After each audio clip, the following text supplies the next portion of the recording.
Hi everyone, welcome back to CG101. Today I'm going to be ranking the 4 main elements from Avatar The Last Airbender. So that is air, water, fire, and earth, alright? So I haven't seen the live action yet, I'm just basing this off of the cartoon. But anyways, let's get started. Alright, so at number 4, I'm going to have to go ahead and put fire. First of all, it's probably the best offensive element. If you want to go ahead and do the most damage to someone, fire is the way to go. But the problem is, it doesn't have the best defense, alright? And it's easily blockable, it's easily dodgeable. The other elements are more versatile than this, I'm gonna be honest. So I'm gonna have to go ahead and say fire is the weakest. It has the best offense without a doubt. It also has the worst defense. So it kind of gets balanced out by that, and because of that I'm gonna have to put it at the bottom. Again, it is a goated element though. If you can control your fire, then you end up being one of the strongest benders out there. But I'm gonna have to put this at 4, moving on to number 3. So number 3, I'm gonna have to go ahead and put water. The reason why is, first of all, water is a very versatile element.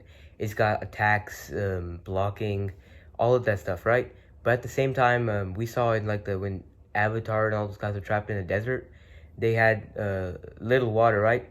So the water bending was, if you don't have water, then you can't water bend that well, at least with that much power.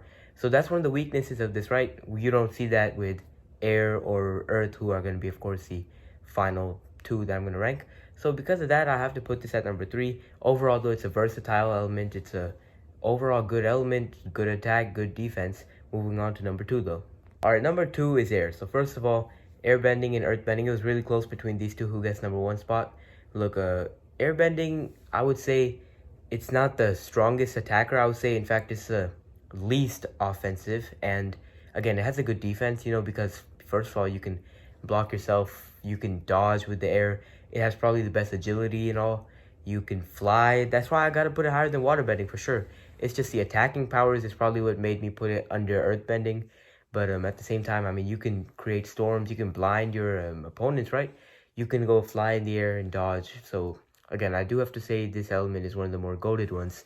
Airbending is personally the one. If I was one of the avatars, airbending would be like my thing. I would want to be an airbender. But anyways, moving on to number 1, which in my opinion is the best one, earthbending.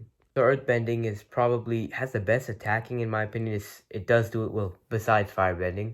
It does do a whole lot of damage for sure, without a doubt. And at the same time, it's also a good defensive way.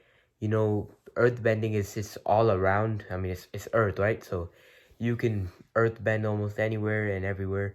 Metal bending, at the same time, that's a sub element, so I'm not going to count that towards earthbending. Earthbending just overall seems like the coolest one, honestly. It's just something that if you master it, it would be probably a very dominant one. And if someone who had mastered one element each, right? You had an earthbender, a firebender, a waterbender, airbender. I think the earthbender would end up winning the fight. So I'm going to have to put this one at number 1. It's got one of the best offensive powers and probably the best defensive. So again, I feel like it's the most well-rounded overall element. Therefore, I'm going to have to put it at number 1. But it was really close. Anyways, let me know what you guys think down below. Like, subscribe. I'll see you guys next time.